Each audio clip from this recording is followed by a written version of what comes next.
Our first story today. He told me he was working away to support us. The truth is, he was living with another woman.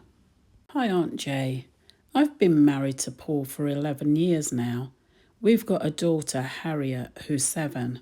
Money has always been a struggle. I only work part-time at a pharmacy, and Paul's a builder. He's often out of work for weeks at a time. So when he came home one evening and said he landed steady work in another town, I thought it was our break. Finally, something steady that might actually give us some breathing room. He packed his things, kissed Harriet goodnight and told her he'd be home before she knew it. Watching him drive away was horrible, but I kept repeating to myself, this is for our future. At first, he sent money home, but it was never much. When I asked why, he always had an excuse. Rent was high, food was expensive, travel was draining him. I was really fed up, and I finally said, well, what's the point in you being away if nothing's left for us? If it's all going back on expenses, what's the point? I mean, what's in it for us as a family? He just shot back. You've no idea how hard I'm working while you're sat at home. Do you think it's easy for me? That really hurt because I was the one juggling bills, cooking cheap meals, walking Harriet to school every day, holding everything together. But he just twisted it to make me seem ungrateful. Then weeks would turn into months, and Harriet would prop her little drawings up on the dinner table to show Daddy on video calls. She'd chatter about her day while I sat there eating beans on toast, trying not to cry. Paul always looked distracted, always in a rush to hang up. Christmas was the hardest. Harriet wrote her list to Santa, and in the middle she scrolled, "Please bring Daddy back home." I begged him to come back, even just for a weekend. He told me it wasn't possible. He sent a gift in the post instead.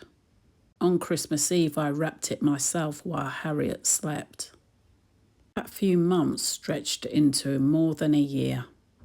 A year of me standing alone at the school gates, making excuses to family, lying to myself.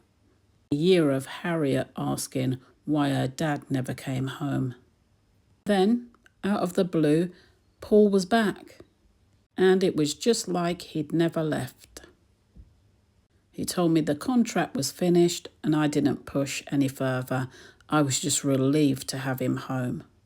Then, 2 months later, my phone buzzed with a message on Facebook. It was from a woman called Cara. First line made my stomach sink. Thought you should know where your husband's really been last year. I said back, you've got the wrong man. Paul was away working.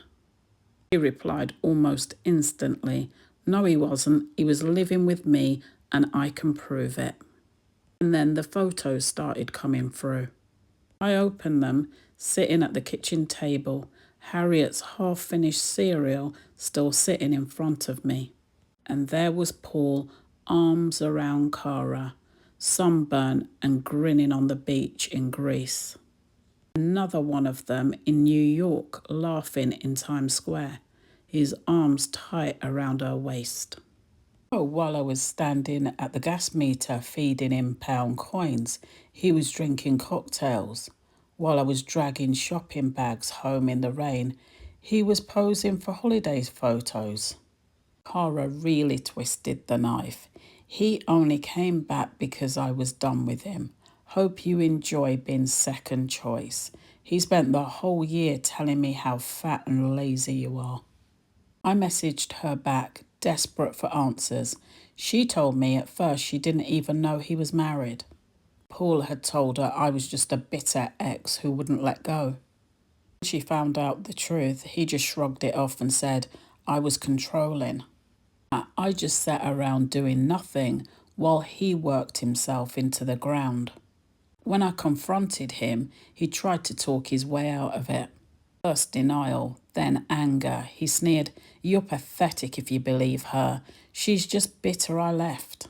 But he couldn't explain the photos. He couldn't explain all the holidays. Now Harriet, she still runs into his arms completely innocent. But me, I don't see my husband anymore. I see a man who left us behind and told another woman I was worthless.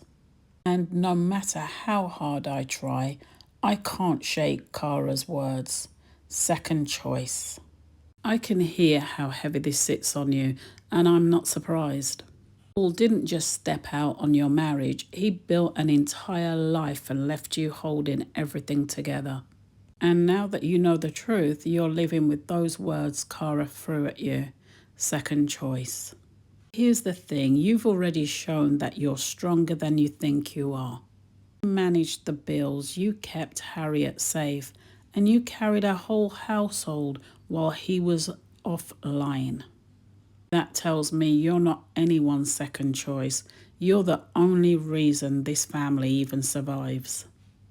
So the real question is, do you want to spend the rest of your life with a man who makes you feel like a consolation prize? Because Harriet's watching. She's learning what love looks like from the way you and Paul treat each other. And if she sees you swallow this betrayal, she may grow up thinking it's normal to accept crumbs from someone who is supposed to love you. You don't need to convince Paul to value you. He showed you what he thinks when he lied and cheated and dragged your name through the mud. Now it's about deciding what you think you deserve. And from where I'm sitting, you deserve a lot more than second place in your own marriage. Those are my thoughts. Let me know what you all think in the comments section. Now we'll move on to our second story today. I've been married for 20 years, and for the last year, I've been lying in bed next to a man I no longer feel attracted to. The love feels gone, and I don't know if it can ever come back. Hi, Aunt Jay. I've been married for 2 decades now, and what I'm about to say feels heavier than anything I've ever admitted before. I don't think I love my husband anymore. At least, not in the way that a wife should love her husband. This hasn't just hit me overnight. It's been creeping up in for over a year. At first, I brushed it off as stress or routine, thinking maybe we were just stuck in a phase. But the longer it's gone on, the more I realise it's not just a phase. It feels permanent. He hasn't done anything wrong. He hasn't cheated. He hasn't treated me badly. He's always been a good father. But if he walks into a room now, I feel nothing, no spark, no butterflies, not even comfort. It's like I'm sharing a house with a man who's become a stranger, even though he's been by my side for half my life. I mean, we still do all the things couples do, pay bills, share responsibilities, attend family gatherings. But when I look at us, it feels like we're business partners running a household, not 2 people in love. I've tried to fix it. I've organised date nights, booked weekends away. I even went out of my way to change my own look, hoping maybe if I felt different, I'd see him differently too. But sitting across from him at a restaurant, I caught myself forcing laughter, pretending to be engaged when inside I felt detached.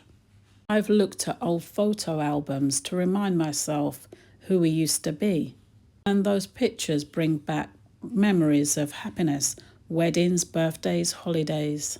But when I look back at that younger version of me, I feel like I'm staring at another woman's life. That girl that adored him.